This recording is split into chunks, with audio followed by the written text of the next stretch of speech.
So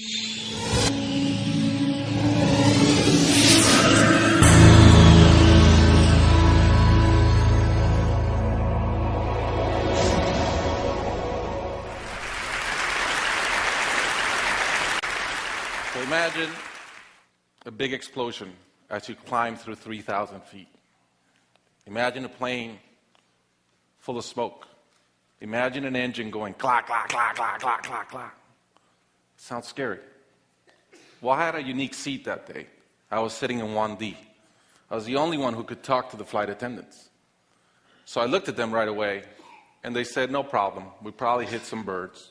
The pilot had already turned the plane around, and we weren't that far. You could see Manhattan. 2 minutes later, 3 things happen at the same time. The pilot lines up the plane with the Hudson River. It's usually not the route. He turns off the engines. Now imagine being on a plane with no sound. And then he says 3 words, as unemotional 3 words as I've ever heard. He says, brace for impact. I didn't have to talk to the flight attendant anymore. I could see in her eyes, it was terror. Life was over. And I want to share with you 3 things I learned about myself that day. I learned that it all changes in an instant. We have this bucket list, we have these things we want to do in life, and I thought about all the people I wanted to reach out that I didn't, all the fences I wanted to mend, all the experiences I wanted to have and I never did. As I thought about that, later on I came up with a saying, which is, I collect bad wines. Because if the wine is ready and the person is there, I'm opening it. I no longer want to postpone anything in life. And that urgency, that purpose has really changed my life. The second thing I learned that day, and this is as we clear the George Washington Bridge, which was by not a lot, I thought about, wow, I really feel one real regret. I've lived a good life. In my own humanity and mistakes, I've tried to get better at everything I've tried. But in my humanity, I also allow my ego to get in. And I regretted the time I wasted in things that did not matter with people that matter. And I thought about my relationship with my wife, with my friends, with people.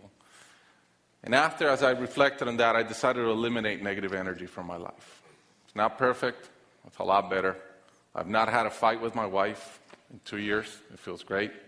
I'm no longer trying to be right. I choose to be happy. The third thing I learned, and this is as your mental clock starts going 15, 14, 13, you can see the water coming. I'm saying, please blow up. Right? I don't want this thing to break in 20 pieces like you've seen in those documentaries. And as we're coming down, I had a sense of, wow, dying is not scary. It's almost like we've been preparing for it our whole lives. But it was very sad. I didn't want to go. I love my life. And that sadness really framed in one thought, which is, I only wish for one thing. I only wish I could see my kids grow up. About a month later, I was in a performance by my daughter, first grader, not much artistic talent, yet. And I'm bawling, I'm crying like a little kid. And it made all the sense in the world to me. I realized at that point, by connecting those 2 dots, that the only thing that matters in my life is being a great dad. Above all, the only goal I have in life is to be a good dad. I was given the gift of a miracle of not dying that day. I was given another gift, which was to be able to see into the future and come back and live differently. I challenge you guys that are flying today.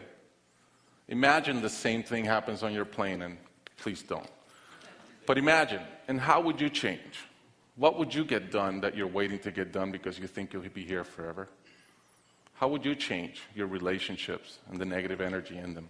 And more than anything, are you being the best parent you can? Thank you.